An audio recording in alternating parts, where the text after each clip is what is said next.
Diario de un francotirador soviético en Afganistán que vio algo aterrador en el desierto. Esta no es simplemente una historia de combate, sino una de consecuencias. De un hombre que aprendió que matar no siempre corta una conexión.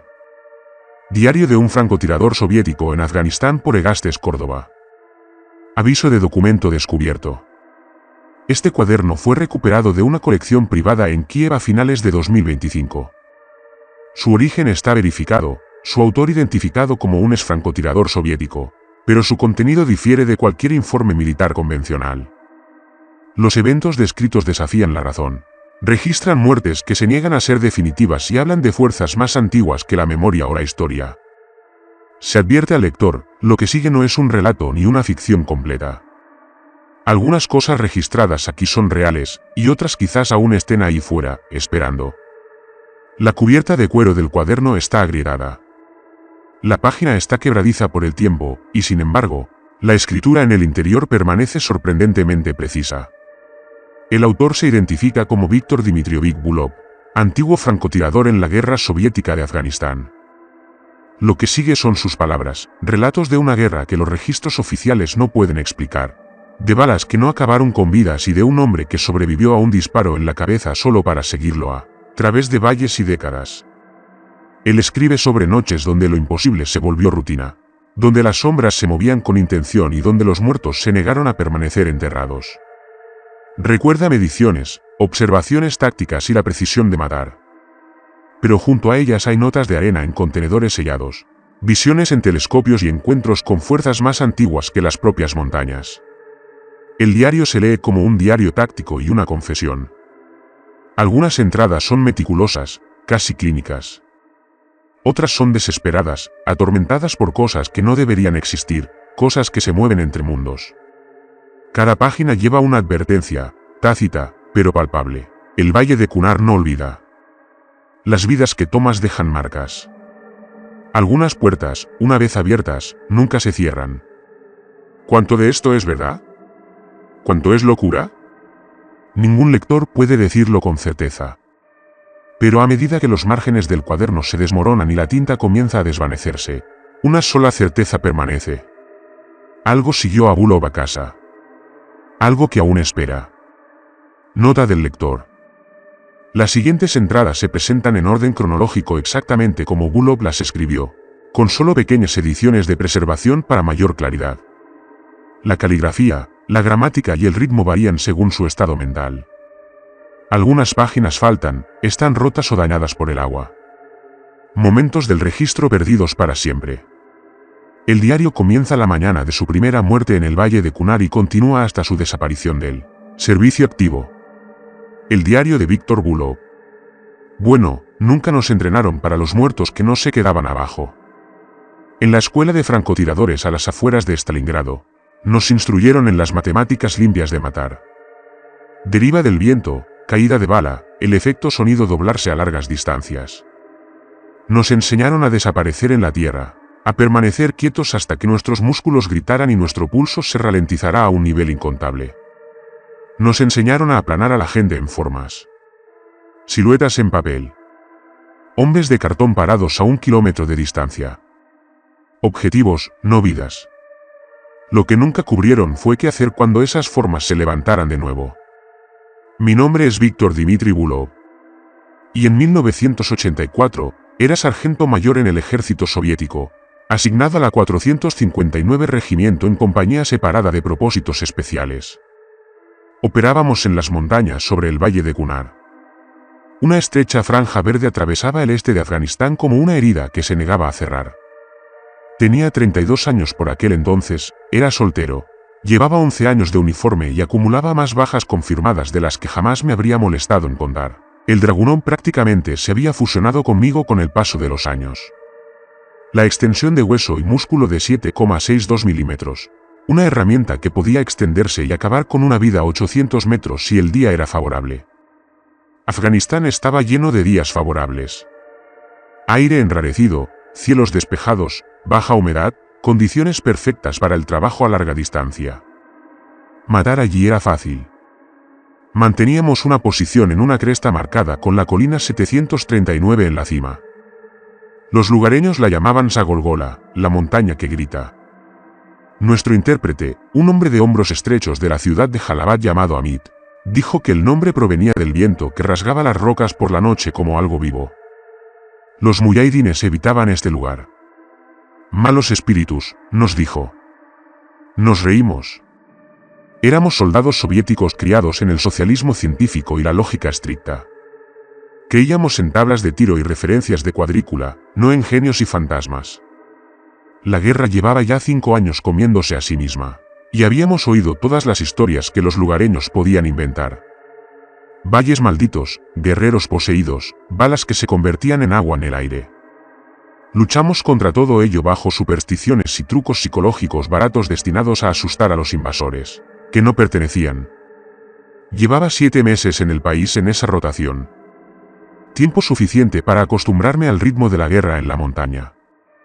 Tiempo suficiente para reconocer a los líderes mutuos a través de una mira telescópica. Por su forma de caminar. Por cómo portaban sus armas. Por los pequeños hábitos que no podían ocultar. Tiempo suficiente para dejar de estremecerse ante las sombras. La mañana del 12 de octubre comenzó como cualquier otra. Cielos despejados, temperatura en torno a los 15 grados. Yacía en mi escondite, un corte poco profundo en la roca reforzado con sacos de arena y envuelto en una red de camuflaje con vistas a la entrada principal del valle. A mi lado yacía mi observador, el sargento subalterno Mikhail Fedorovich Petrov, de Novosibirsk, con el catalejo pegado a la cara. A través de mi mira, vi cómo el valle despertaba. Una hilera de camiones tintineantes avanzaba traqueteando hacia el sur, rumbo a Pakistán. Y en la ladera opuesta, abriéndose paso por un sendero de cabras, venían 5 hombres que fingían ser pastores de forma deficiente. Esos pastores no llevaban RPG-7 envueltos en mantas. No sabía entonces que solo me quedaban 4 minutos y 37 segundos antes de que mi comprensión del mundo se desmoronara para siempre. 5 blancos con el 270, susurró Mikhail, con la vista fija en la mira. Alcance, 820 metros, viento de 3 nudos del oeste. Coloqué el Dragunov con cuidado, moviendo el rifle hasta que la retícula de Shevran se fijó en la figura principal. Con 4 aumentos, a través del PSO-1, los detalles se agudizaron. Llevaba un sombrero de ala ancha y una barba poblada con la inconfundible curva de un cargador de AK abultado, bajo la pared. El alto es el líder, murmuré. Vigilen su puerta. Sí, es Gulamza, primo de Ahmedshah. Inteligencia lo persigue desde hace semanas. Mikhail gruñó. Habíamos trabajado juntos durante 4 meses, tanto que las palabras ya casi sobraban. Tenía 24 años, recién salido de la escuela de francotiradores, y aún tenía ganas de demostrar su valía. Pero llevo entrenando a observadores como él desde 1979. Vientos sólidos, dije, ajustando con precisión la torreta de elevación. 820, 824. Mikhail corrigió tras otro vistazo. Un clic a la derecha. Los cálculos se ejecutaron solos. Desviación de caída. La ligera diferencia entre la mira y el ánima a esa distancia. La memoria muscular se impuso. Mi dedo descansaba fuera del guardamonte, esperando. Presioné la radio. Cuartel general. Aquí Burkett 4. 5 efectivos armados identificados en la cuadrícula 379.241. Identificación positiva del objetivo prioritario Gulamza. Solicito autorización para atacar. La respuesta crujió desde el batallón de tenientes coroneles. Era tenue y distorsionada sobre el aire de la montaña. Burkett para tu corazón despejado. Armas libres. Dejé que las palabras calaran hondo y expulsé el aire de mis pulmones, hundiéndome más en la piedra. Nuestra piel era de libro de texto, roca, sacos de arena, red. Todo se mezclaba tan perfectamente que desde el fondo del valle, éramos solo otra losa muerta de montaña. Habíamos estado en posición desde antes del amanecer, viendo cómo el valle cobraba vida, observando a cada pastor, a cada granjero, a cada figura que se movía por esos antiguos caminos. El Kunar había transportado tráfico durante siglos, comercio, ejércitos, imperios. Alejandro Magno había arrastrado a sus hombres a través de este corte de la tierra. Los británicos también se habían desangrado aquí. Ahora era nuestro turno, tratando de taponar la frontera y sofocar las armas y los combatientes que salían de los campamentos pakistaníes. «Listo cuando tú lo estés», dijo Mickey en voz baja. Deslicé el dedo en el guardamonte, el metal me resultó familiar. La retícula se fijó en el pecho de Gulamza. El centro de masa será fácil, perezoso. A esa distancia, con un Dragunov apuntándome, podía dar un golpe en un círculo de 10 centímetros sin siquiera pensarlo. Pero algo me empujó hacia arriba.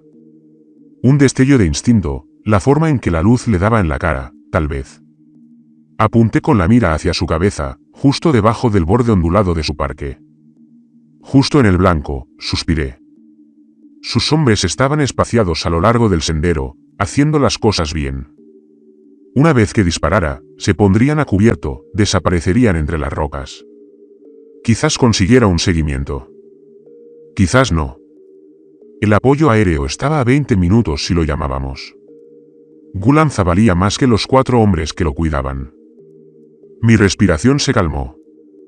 4 dentro, 4 fuera. Luego la pausa. Una quietud absoluta y limpia. El rifle se fundió con la montaña. Yo me fundí con el rifle. El gatillo chasqueó como un cristal quebradizo. El Dragunov rugió, el disparo rebotando contra las paredes del cañón. A través de la mira, lo vi impactar. Perfecto. La bala impactó justo encima de su ojo izquierdo, y una neblina roja irrumpió en la luz del sol. Su cabeza se echó hacia atrás con fuerza. Impacto, dijo Mickey. Impacto limpio. Los guardaespaldas se movieron al instante, escondiéndose tras las rocas y los pliegues del suelo. Corrí el cerrojo, sentí que la nueva bala se deslizaba hacia el objetivo, busqué otro objetivo. Oh, eran buenos. A baja velocidad, aprovechando el terreno. Ningún disparo limpio. Movimiento 2, dijo Mickey. A 40 metros a la derecha del abatido. Giré el rifle y vi un destello de lana y acero entre las piedras y luego nada. Desapareció. Ahora deben estar gritando por radio. Tal vez intentando contactar con su comandante. Doctrina dijo, espérenlos. Que se descuiden. Víctor, dijo Mickey. Sin embargo, su voz había cambiado. Miren, miren el cuerpo. Le devolví la mira a Gulamza. Yacía de espaldas en el sendero, con el cráneo destrozado. Bueno, incluso a 800 metros, el daño era evidente. Nadie sobrevivía a un 7,62 en la cabeza. Su pecho subía y bajaba. Espera, es que tragué saliva. Tenía la boca seca de repente. Ligeros espasmos nerviosos. No, dijo Mickey. Mira, vuelve a mirar. Ajusté el enfoque, afiné la imagen. Bueno, era inconfundible. Respiración lenta y constante. Su ojo izquierdo, el único, estaba abierto, mirando al cielo. El lado derecho de su cabeza había desaparecido. Materia gris se extendía por las rocas detrás de él. Aún así, respiraba. Me contuve de decir nada más. Bueno, en el campo, informas de lo que ves, no de lo que tiene sentido. Apuesto a que esto es el cuartel general. La radio crepitó. Confirmar efecto en el objetivo. No respondí de inmediato. Seguí mirando. La cabeza de Gulamza empezó a moverse. Ni un tic, ni un reflejo, un giro deliberado. Su mirada recorrió el valle, lenta y escrutadora hasta detenerse. Sobre nosotros, sobre mí a lo largo de 824 metros de cielo abierto. Ese ojo oscuro se fijó en el mío a través de la mira y lo sostuvo. Burkett 4, informe al cuartel general. El objetivo es... Dudé. Tenía un nudo en la garganta. El objetivo parece estar en movimiento. Una pausa. Repito. Burkett 4. ¿Informaste de un fallo? Negativo. Dije un impacto limpio. Disparo en la cabeza. Pero el objetivo está frío. Anza se incorporó. Su movimiento fue incorrecto. Limpio y controlado, como si algo lo hubiera levantado con cables invisibles.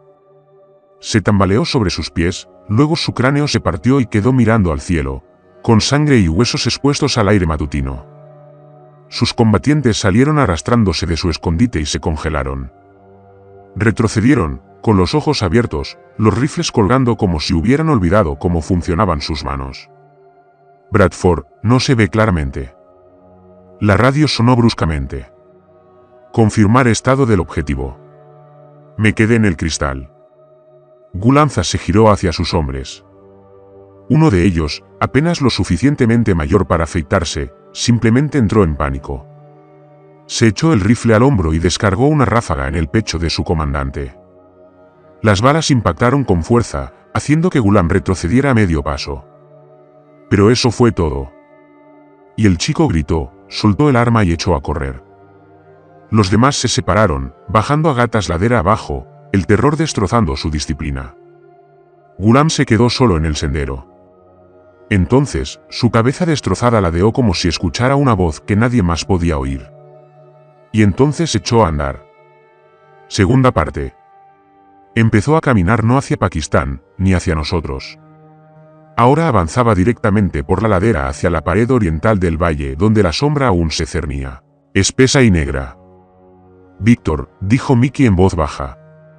¿Qué acabamos de ver? Bajé el rifle. Mi mano temblaba a mi pesar. En 5 rotaciones en estas montañas, tiempo en Hungría y Checoslovaquia, nunca había visto nada que no se doblegara ante la física o la carne. No lo sé, dije. La radio seguía sonando pidiendo aclaraciones. Muy abajo, Gulanza alcanzó la línea de sombra y se deslizó en ella, disolviéndose como el agua en la arena. El sol ascendía, quemando la oscuridad, pero él no volvió a salir. Mantuve el auricular, con la voz firme, mientras un frío me recorría el estómago. Cuartel General, Burquette 4. El objetivo escapó a terreno complejo, incapaz de perseguirlo, regresando a la base. Esa fue la primera mentira que escribí en un informe posterior a la acción. Pero no sería la última. Pasaron 3 noches antes de que lo volviera a ver. El informe había sido brutal. El teniente coronel Carlo, un hombre de carrera de Leningrado con ojos como hielo picado, nos escuchó con abierta duda. Múltiples heridas de bala, le dijimos. Chaleco antibalas. La cabeza debía de haber sido un rasguño. Parecía catastrófico, pero no lo era. Bueno, Mikhail me atrapó sin dudarlo, aunque vi incertidumbre en él. 800 metros, dijo Karov rotundamente. Y no lograste neutralizar. La decepción en su voz era la típica que se reserva para las herramientas rotas. Quizás necesite entrenamiento de puntería correctiva, sargento Bull.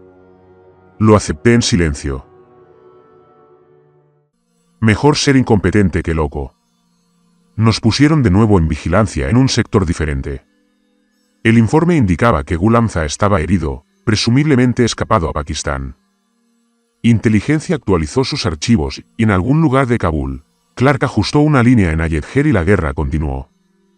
Nuestra nueva posición dominaba un tramo más estrecho del valle donde el río Kunar cortaba entre acantilados escarpados, ocultamiento profundo, estrechos caminos de tiro, y volvimos a la rutina. 4 horas en la mira, 4 horas fuera, día y noche. 15 de octubre, 2:30, mi guardia. La óptica nocturna del Dragunov no era amable, pero la luna estaba 3/4 llena, bañando el valle en una luz pálida. Ejecuté mi escaneo. Cruce de río, sendero de entrada, rastro de vehículo, base del acantilado. Reinicié de nuevo, buscando movimiento por formas que no pertenecían. La retícula se desplazó sobre un grupo de rocas cerca del río, tal vez a 600 metros. Algo en las sombras se sentía mal. Ajusté el enfoque. Y allí, una figura estaba entre las rocas. Parpadeé con fuerza y volví a mirar. Silueta humana frente a nuestra posición. Podría haber sido un pastor. Podría haber sido un explorador. Extendí la mano y sacudí a Mickey para despertarlo sin levantar la vista de la mira. Movimiento 600 metros rumbo 95. Estuvo alerta al instante, apuntando con la mira. Pasaron unos largos segundos. No espera, lo veo, dijo Mikhail, de pie cerca de la gran roca. No había ningún arma visible. Estudié la figura a través de la neblina verde de la óptica nocturna. La altura, la postura, la forma en que la cabeza se inclina ligeramente hacia un lado, y me aclaró la sangre. Mikhail, dije con cuidado. Describe lo que ves. Ropa alta de la zona, sombrero de azafata. No puedo verle la cara a esta distancia. Simplemente está ahí de pie. ¿Parece herido? ¿Una pausa entonces? Es difícil saberlo. Su mirada. Su cabeza se ve irregular. Podría ser una sombra. No era una sombra. Incluso con las limitaciones del telescopio nocturno, pude verlo. La silueta rota de un cráneo, con un lado aplastado hacia adentro. Era la misma herida, la que le había hecho 3 días antes desde 824 metros de distancia. Está mirando hacia aquí, añadió Mickey, aunque no hacía falta decirlo. Durante 20 minutos, lo observamos allí de pie. No se movió. Bueno, en realidad no. Solo ladeaba ocasionalmente esa cabeza destrozada, como si estuviera siguiendo algo que flotaba en el aire nocturno y que solo él podía ver. Entonces, las nubes se interpusieron ante la luna y oscurecieron el valle. Cuando regresó la luz, se había ido. Oh, coincidencia, dijo Mickey. Pero la palabra sonó hueca incluso para él. Alguien más escuchó lo mismo. Estas montañas están llenas de hombres heridos. No respondí. En mi cabeza, aún podía ver ese único ojo oscuro clavado en el mío a través del telescopio, sosteniéndome a una distancia que no debería haber importado. La noche siguiente, estaba más cerca, a 400 metros, justo en el centro de la vista. La misma postura, el mismo perfil destrozado. Esta vez, un convoy de suministros se acercaba sigilosamente desde el sur. 3 camiones a oscuras, con los motores bajos y los conductores encorvados sobre las ruedas. El camión que iba delante no tuvo más remedio que verlo. Era imposible no ver a un hombre parado en medio de la carretera. El camión no redujo la velocidad. No se desvió. Simplemente lo atravesó.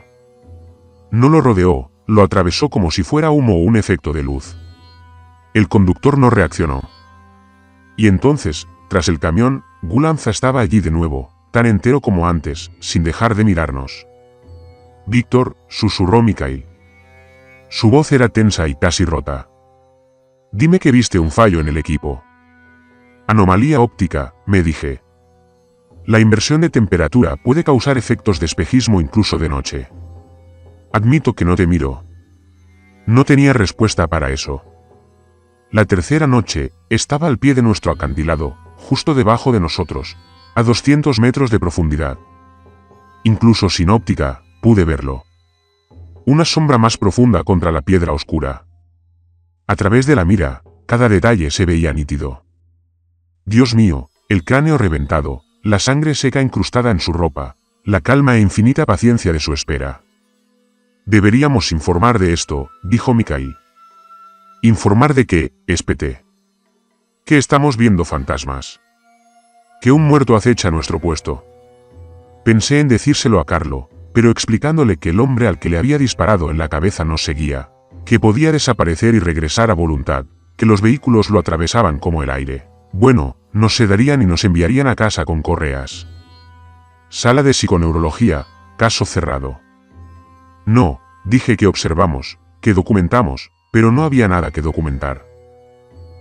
Anza nunca apareció en la película. Gasté medio rollo intentando capturarlo, pero las fotos no salieron bien. Solo rocas, caminos y el río.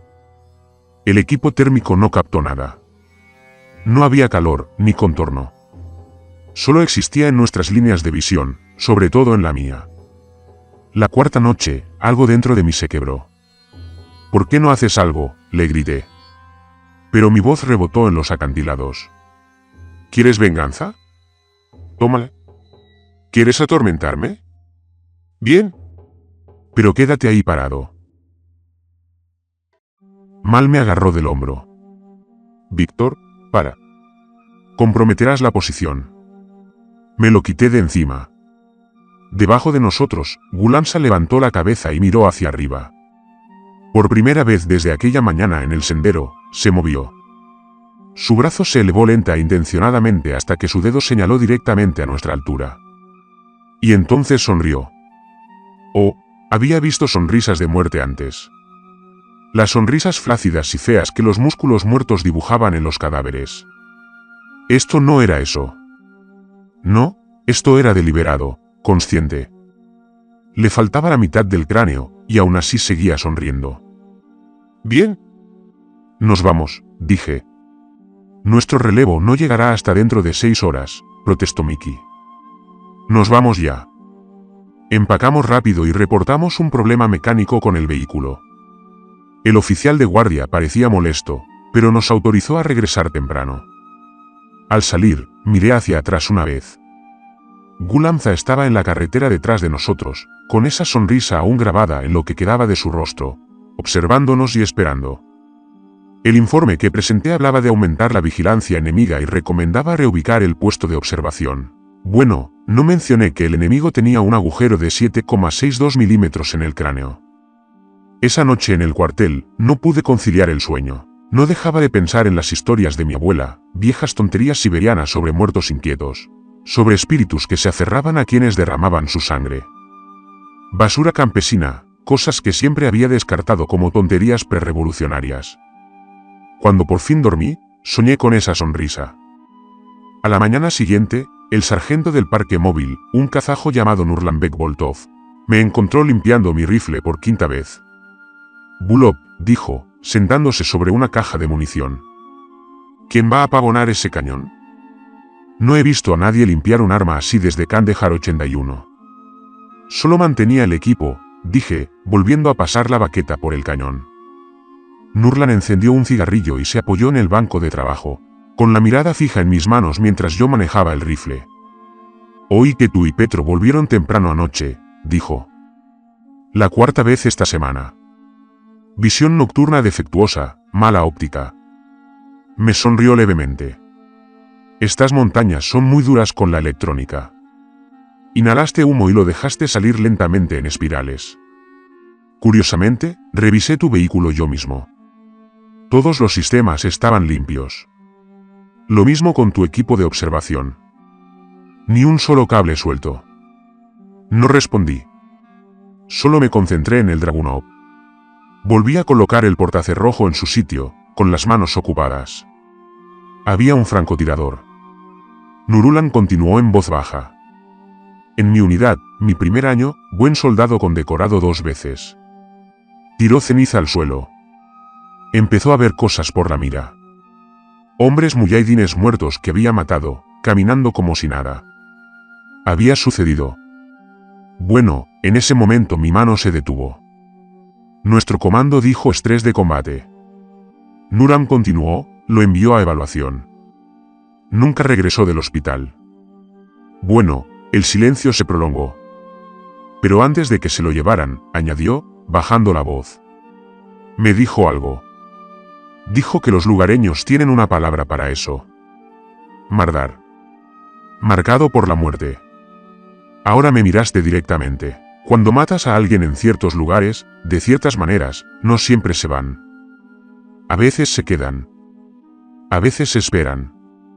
Eso es superstición, dije automáticamente. Ah, tal vez. Aplastó el cigarrillo bajo su bota. Pero he notado que no has disparado mucho últimamente. Muchos disparos limpios pasan por tu sector. Bueno, no se equivocaba. Desde Goulaza, había encontrado razones para no apretar el gatillo. Malos ángulos, problemas con el equipo, riesgo de exposición. Mikhail no me había retado, pero se había dado cuenta. Ah, hay un anciano, dijo Nurlan, enderezándose. Un afgano trabaja con el motor de un pueblo cercano.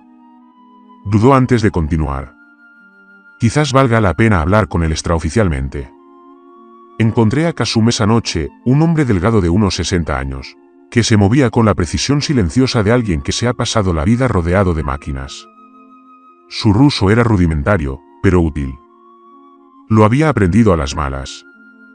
Estaba solo en el hangar drenando aceite de un BTR-70. Necesito preguntarte algo, dije, sobre las creencias locales, sobre los muertos que no se quedan muertos. En ese momento, Sus manos se congelaron en el tapón del drenaje. Me miró, con sus ojos oscuros tan penetrantes que me hicieron revisar instintivamente mi arma. «Eres el francotirador», dijo. No era una pregunta. «Uno que dispara desde arriba». Asentí. «Vamos, vamos». Se limpió las manos con un trapo y me condujo afuera, lejos del ruido. El sol se ponía, tiñendo las montañas de rojo como heridas recientes. «Ah, ¿mataste a alguien?», dijo Cum simplemente. «Ahora te sigue». «¿Cómo lo sabes?». Se tocó los ojos. Tenía la misma mirada. El hermano de mi abuelo la tenía. ¿Qué pasó? ¿A él? Era cazador. Mató a un leopardo de las nieves en un lugar sagrado. La voz de Casm se mantuvo baja y monótona. Después de eso, sus ojos amarillos lo bañaban cada noche.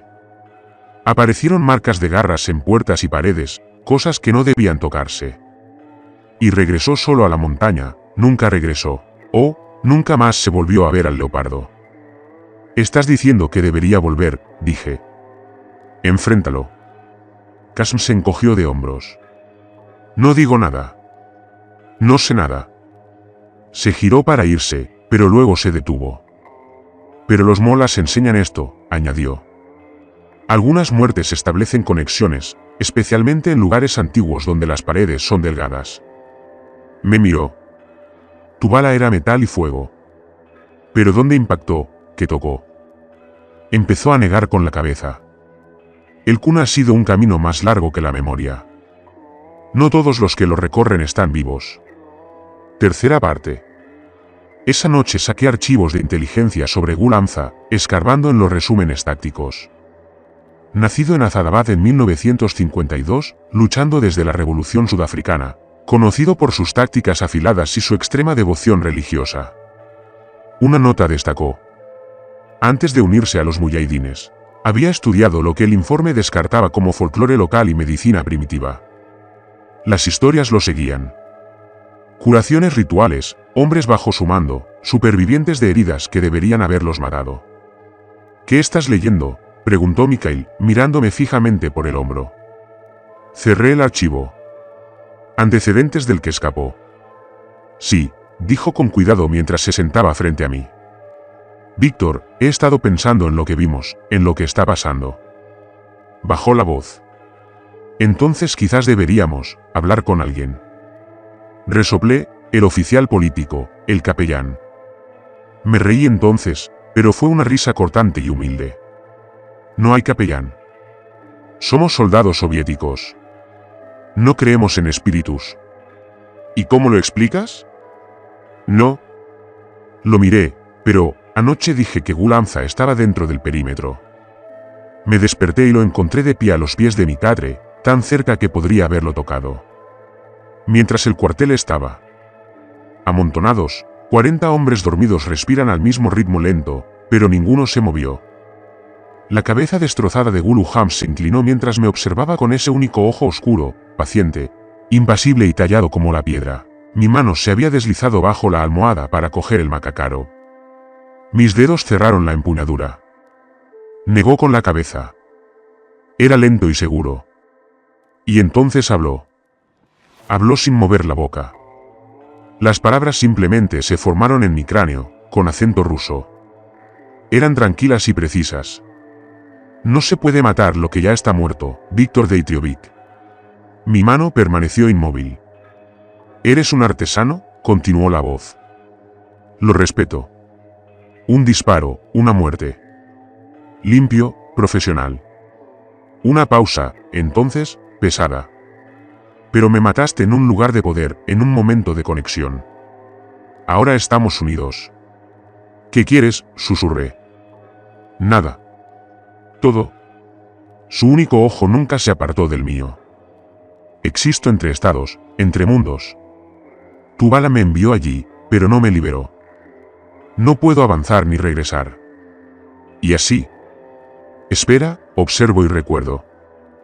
Rodeó la carreta, sus pasos silenciosos. Los demás soldados seguían durmiendo, totalmente inconscientes, con la boca abierta y los rifles apilados a su lado. Estabas siguiendo órdenes, dijo. Yo también. Órdenes de hombres, órdenes de Dios. ¿Qué diferencia hay al final? Ambos somos soldados en guerras que no empezamos. Guerras que no podemos terminar. Sonrió. Oh, esa sonrisa, conocimiento deliberado. ¿Y por qué te tiembla la mano? ¿Por qué se te acelera el corazón? Sabes que soy real, Víctor Dimitri. Tan real como la bala que me atravesaste el cráneo. Tan real como la sangre que empapa esas piedras. Fuera, dije. No puedo. A donde tú vayas, yo iré. Mira, yo soy. Ahora somos hermanos. Hermanos en la muerte. Se inclinó más cerca. Podía oler el cobre y la cordita, la tierra de la cueva, el incienso viejo.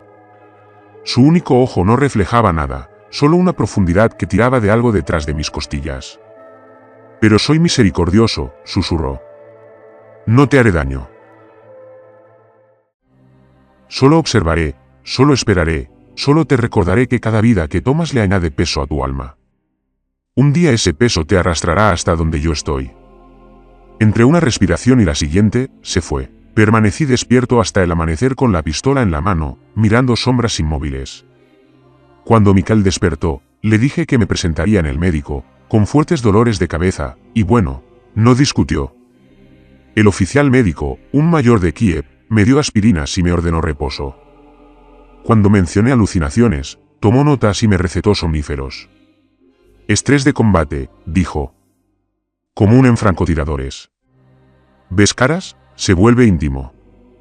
Tómate una semana. Servicio ligero, nada de operaciones. Bueno, a Gulanza no le importaban los turnos de guardia. Venía todas las noches después de eso. A veces lejos, a veces tan cerca que podía contar el daño alrededor de su herida. Siempre estaba observando y sonriendo. Y dejé de disparar. Cuando los objetivos se acercaban a mi mira, mi dedo no se movía. El peso de las palabras que había pronunciado era real. Podía sentirlo en mi pecho, en mis manos, en el rifle que se hacía más pesado con cada día que pasaba. 3 semanas después del disparo mortal, solicité un traslado. A cualquier lugar menos a Gunnar. A cualquier lugar menos a estas montañas donde la muerte se erguía y las balas no lograban terminar su trabajo. La aprobación llegó para el 3 de noviembre. 5 días más. El teniente coronel Karov me sacó del servicio de francotirador y me asignó a la seguridad de la base. ¿Estás quemado, Bulov? Dijo. ¿Qué pasa? Mejor dar un paso atrás que dejar que alguien muera. No le dije que alguien ya había sido. Seguía siendo asesinado cada noche en mis sueños donde veía la bala salir de mi rifle a cámara lenta. La vi volar 824 metros, atravesar hueso y cerebro. Ver a Gulanza caer, levantarse, caer, levantarse una y otra vez. 1 de noviembre, 2 noches restantes. El ataque llegó a las 0300. No muyahidines. Los habríamos escuchado, preparados para ellos. No, esto era algo más. Caminaba por el perímetro con el soldado Yuri Andropov, el recluta de Minsk, de 19 años, que aún creía en las reglas. La noche estaba sin luna, nublada. La oscuridad era tan densa que parecía sólida. Sus botas crujieron sobre la grava entre los puestos de control. El sargento Andropov susurró, movimiento. Esquina noroeste. Seguí su mirada y una figura se alzó justo al otro lado de la alambrada, completamente inmóvil.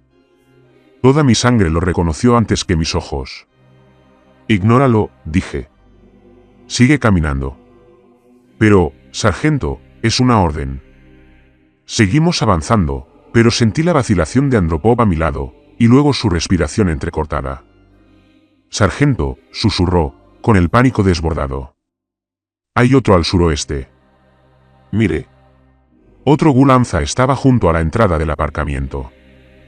La misma altura, la misma quietud, el mismo cráneo abierto en la noche.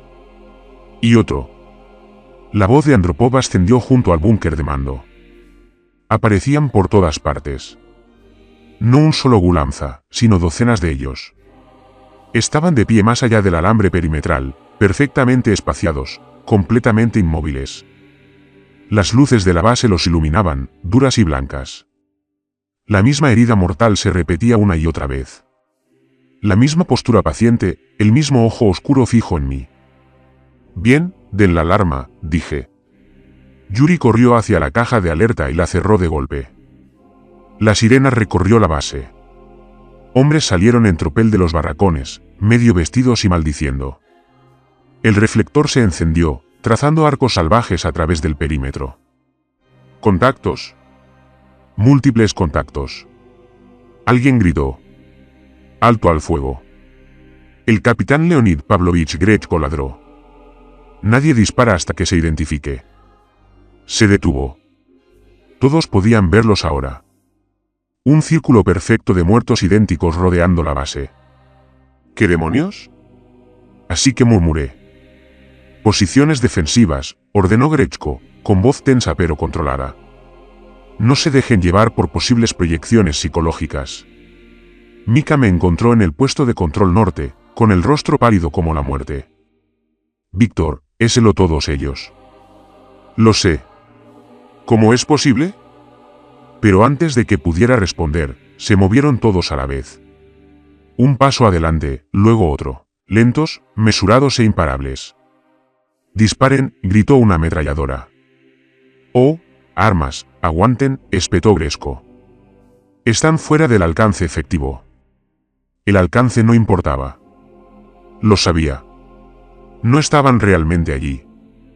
De ninguna manera que las balas pudieran comprender. Existían en ese espacio blando que Gulanza había descrito entre lo real y lo irreal. Otro paso, luego otro.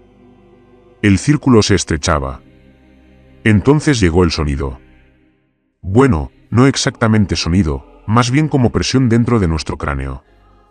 Palabras superpuestas. Pastún, darí, árabe. Idiomas que desconocía. No una sola voz, sino muchas, entrelazadas en un único cántico que me hacía doler los dientes. Están rezando, susurró Ahmed, con el terror en la garganta. Es una oración por los muertos, pero está mal. Es al revés. Las figuras ya habían llegado a la alambrada y la atravesaron. Sin alarmas, sin mentes, sin resistencia. Simplemente atravesaron nuestras defensas como niebla. Fuego. Habrán fuego. Gritó Grechko. Y la noche entera detonó. Las ametralladoras rasgaron, los rifles crujieron, los RPG chirriaron. Las trazas tejieron líneas rojas en la oscuridad, iluminando a las figuras con violentos destellos. Pero las balas las atravesaron.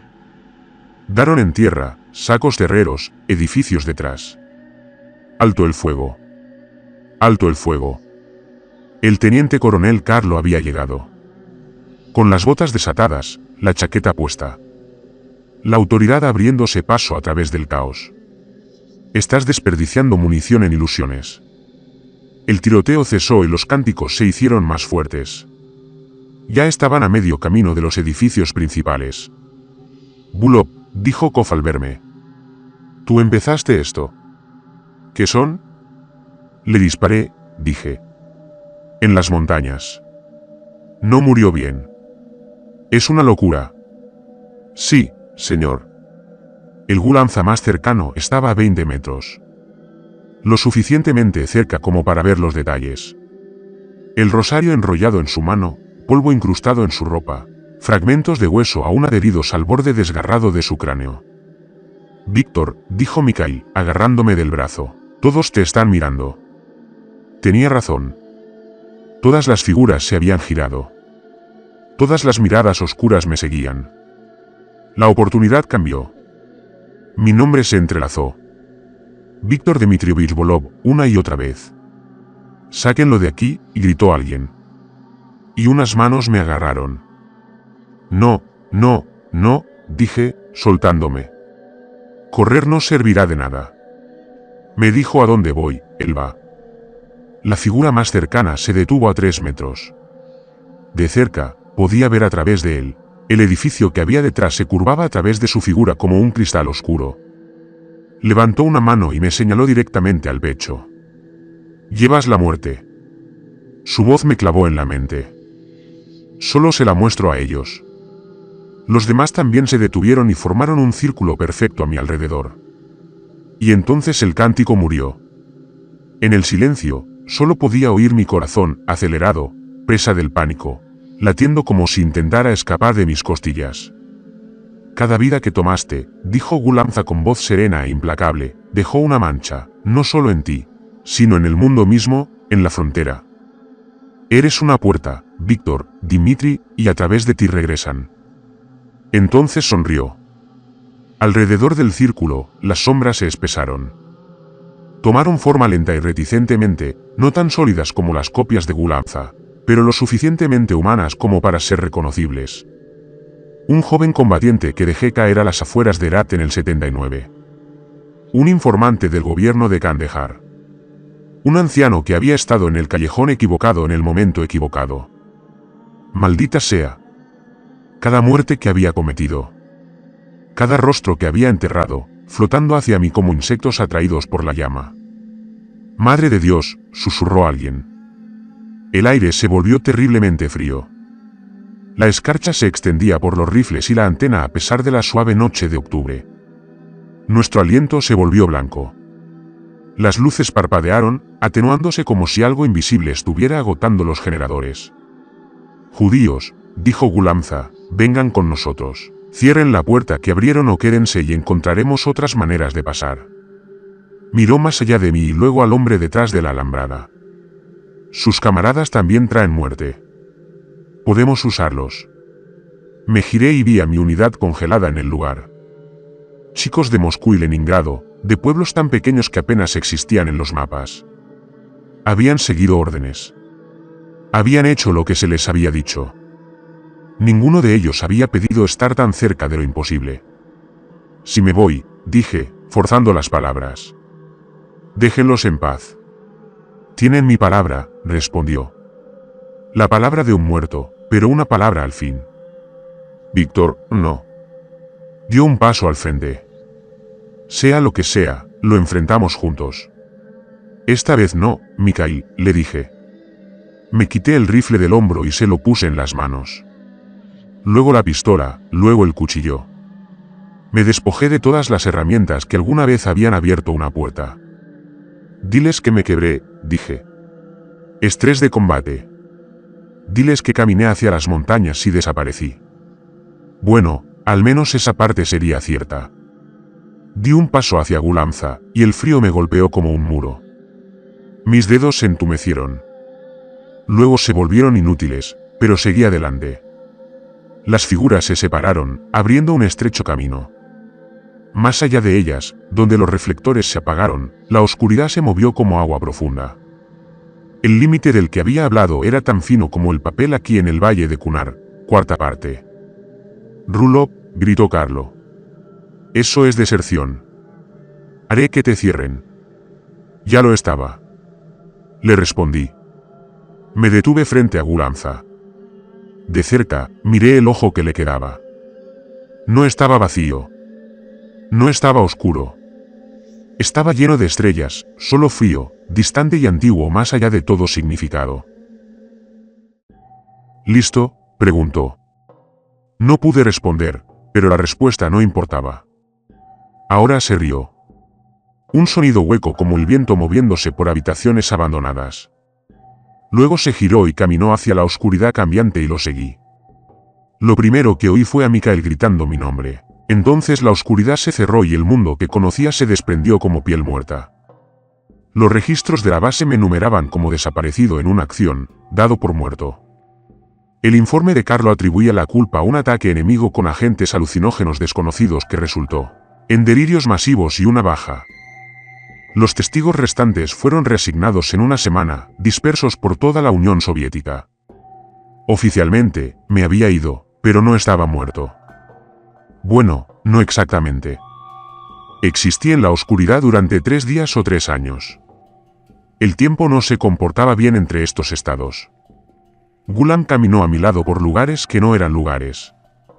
Valles de cristal negro donde ríos muertos fluían cuesta arriba. Montañas que inhalaban cielos desgarrados con heridas en lugar de estrellas. No hablamos, pero el silencio ya lo decía todo. Otros se movían por ese reino. Algunos los reconocí por la mira de mi telescopio. Otros eran mucho mayores. Soldados británicos de las guerras angloafanas. Hombres de los ejércitos de Alejandro que aún portaban escudos de bronce. Jinetes mongoles con flechas emplumadas por aves que ya no existían. Todos vagando. Todos esperando. Aquí es donde las balas envían almas, dijo Gulanza por fin, señalando el paisaje imposible. Ni el cielo, ni el infierno, solo un punto intermedio.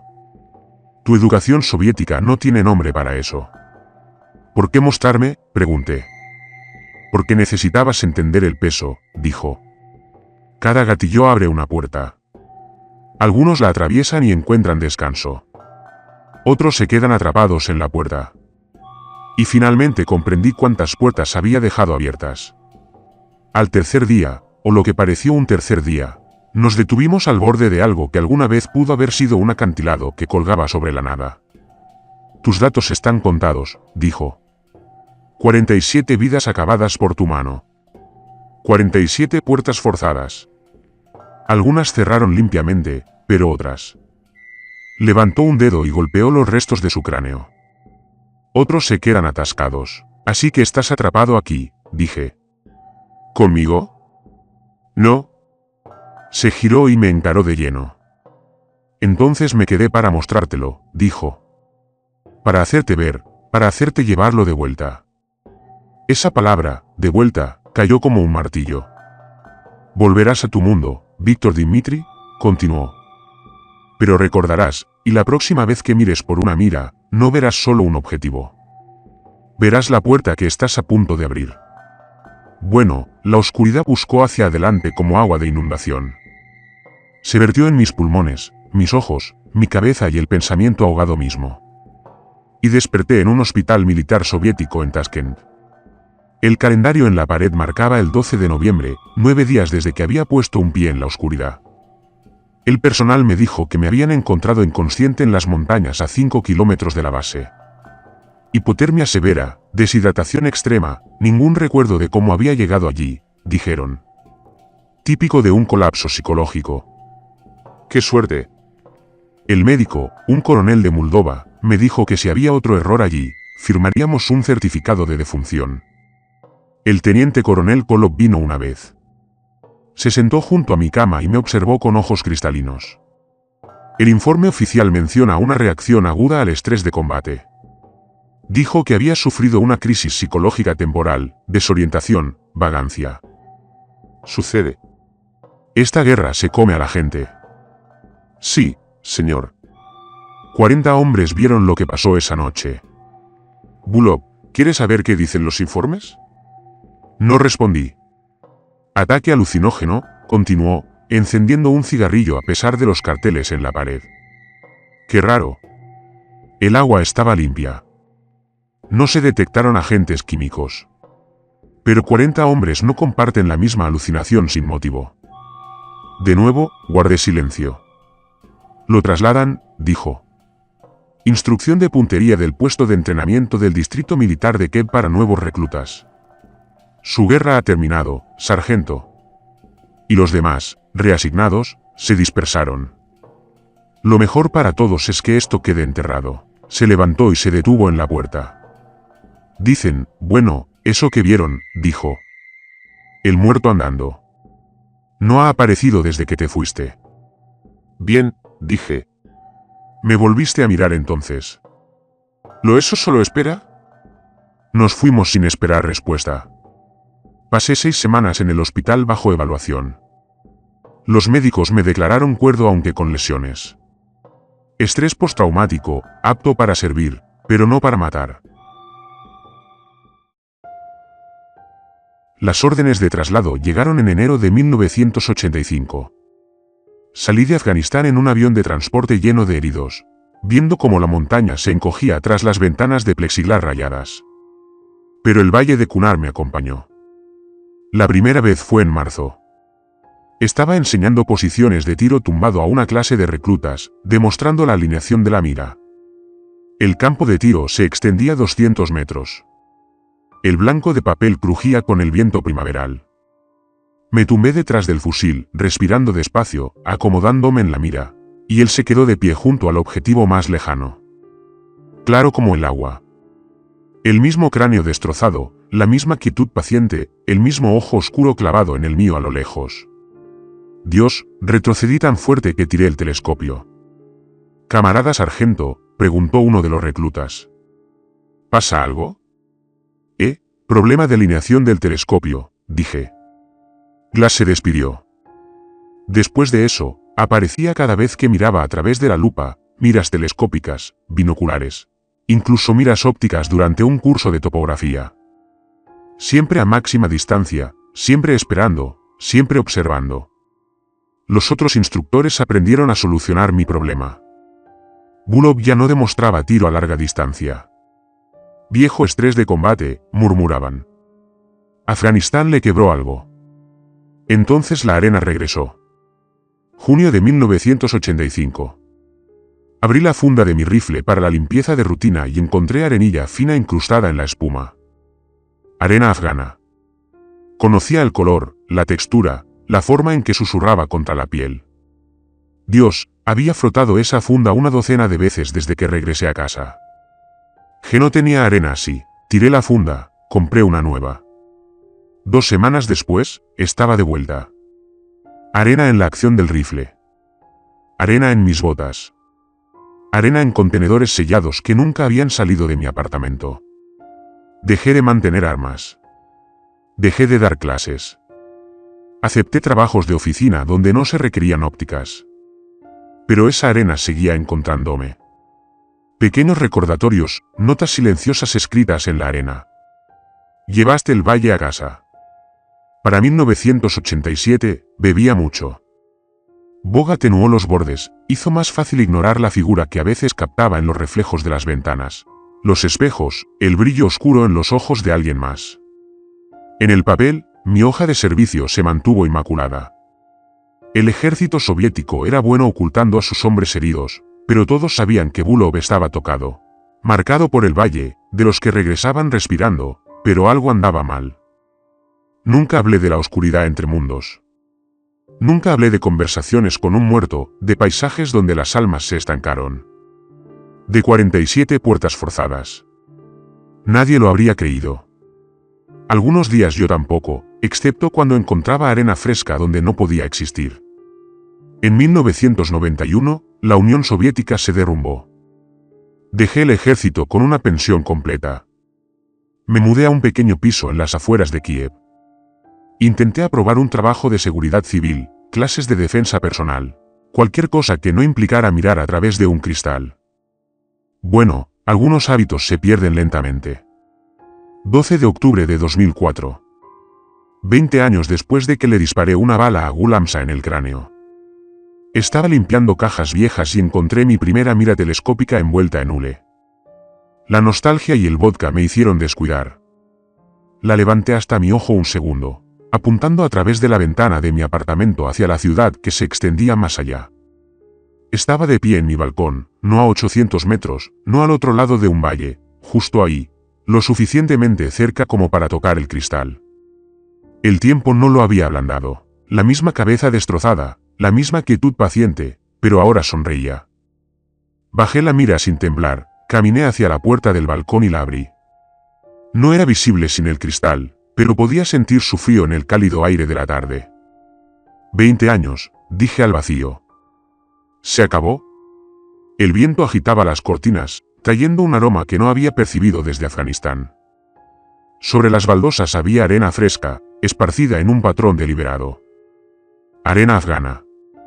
Formaba palabras en pastún que había aprendido a leer con los años. Todavía no. La recogí, me serví otro vodka y observé cómo el sol se desangraba sobre la ciudad. En algún lugar del valle de Kunar, la guerra seguía su curso sin mí. Nuevos francotiradores, nuevos objetivos, nuevas puertas forzadas. Me pregunté cuántos de ellos se encontrarían con su propio Gulamza.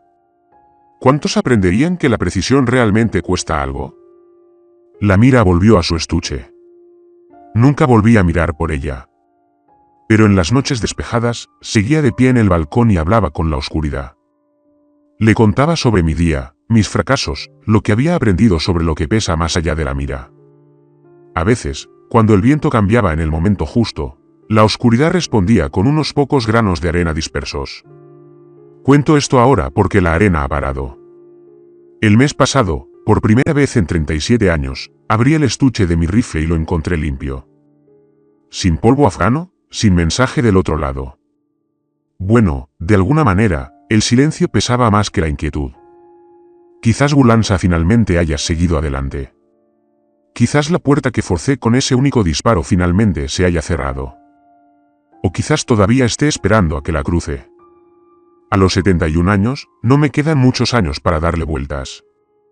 La mente racional busca respuestas. Alucinaciones inducidas por el estrés, la culpa distorsionando la percepción, el trauma de combate manifestándose en visiones. Sí, he leído los estudios, he visto al psiquiatra, me he tomado las pastillas, y nada de eso toca la verdad de lo que vivo. Mikhail me encontró hace 5 años. Había estado rastreando a veteranos de nuestra unidad, recopilando historias para su nieto. Nos conocimos en un café en Kiev. 2 ancianos comparando cicatrices mientras tomaban té. ¿Piensas alguna vez en esa noche?, preguntó. ¿Qué noche? Ambos lo sabíamos. La noche en que 40 soldados presenciaron lo imposible rodear nuestra base. La noche en que me adentré en la oscuridad y regresé diferente. Nos dijeron que no habláramos de ello, dijo. Trasladaron a todos en una semana. Pero con el paso de los años, encontré a otros 7. Todos recordamos, todos vimos. ¿Qué creen que fue? Juraron que eran armas químicas. Otro atribuyó la histeria colectiva. Uno se unió a la Iglesia Ortodoxa y dijo, demonios. Mikhail estudió su té. Entonces, bueno, uno, antes de morir, dijo algo interesante. Él también empezó a ver cosas, no solo Afganistán. Otros dijeron, una vez que vislumbras la frontera, ya no puedes dejar de verla. Nos sentamos en silencio y afuera, que siguió adelante. Teléfonos inteligentes, cafeterías, un mundo aparte del valle de Kunar. Pero algunas cosas no obedecen al tiempo ni a la geografía. Mi nieto quiere saber sobre la guerra, dijo Miki finalmente. ¿Qué le digo? Que luchamos contra muyahidines en las montañas, que servimos a la Unión Soviética o a la otra guerra, la que se enfrentó a cosas que no deberían existir. Bueno, dile que cumplimos con nuestro deber, dije. Lo demás, bueno, que lo entienda él mismo. Pienso en esa conversación a menudo. ¿Cuántos veteranos guardan recuerdos que no pueden compartir? ¿Cuántos han visto a través de una mira telescópica lo que rompe la física y la razón? Los registros oficiales depuran, clasifican y destruyen, pero el recuerdo persiste. En la investigación para este relato, encontré fragmentos. Un informe desclasificado de 1986 que señalaba eventos de percepción anómalos en unidades de reconocimiento de largo alcance, una publicación en un foro sobre fantasmas de miras telescópicas, borrada pero guardada en caché. Las memorias de un comandante talibán describen a los francotiradores soviéticos que dispararon a hombres al mundo espiritual y no pudieron obligarlos a quedarse. El valle de Kunar aún se extiende entre Afganistán y Pakistán. Las fuerzas de la coalición lo patrullaron durante su guerra. Me pregunto si alguno de ellos vislumbró lo que nosotros vimos. Si un tirador estadounidense o británico abría una puerta, no podían cerrarla. Al valle no le importan las naciones, las ideologías ni los uniformes. Es más antiguo que todas nuestras guerras. A veces recibo cartas, sin remitente, pero conozco la letra. Veteranos que vieron las mismas cosas imposibles. Notas cortas. Lo volví a ver anoche. La arena regresó. Ahora mi hijo quiere ser francotirador. Le dije que eligiera artillería. Somos una hermandad dispersa unida por lo imposible. He dejado instrucciones para mi entierro. Cenizas de cremación esparcidas en el Denip. El agua es más difícil de rastrear que la tierra. Quizás sea superstición, pero la superstición a menudo conlleva una verdad que la mente racional no puede sostener. A quienes sirven, a quienes miran a través de miras telescópicas y calculan la muerte con cuidado. No todos los disparos terminan cuando la bala se detiene. Algunos crean conexiones que desafían la física. Algunos abren puertas que deberían permanecer cerradas. Si encuentras arena donde no debería estar, si tu mira telescópica muestra lo que otros no pueden ver, si los muertos se niegan a mirar lejos, debes saber que no estás solo. Nosotros también hemos recorrido ese camino. La guerra termina y los soldados regresan, pero algunas batallas persisten entre arpías tras cristales, en granos de arena que recorren distancias imposibles para recordarnos. Pero lo que matamos no siempre muere. Lo que enterramos no siempre permanece enterrado. Y el valle de Kunar recuerda a todos los que derramaron sangre sobre sus piedras. ¿Sabes qué? Algunas partes del mundo son simplemente más antiguas de lo que podemos comprender. Creo que esa parte del mundo definitivamente es consciente. Así que la moraleja de la historia es, no sé, no te metas con lo que no entiendes.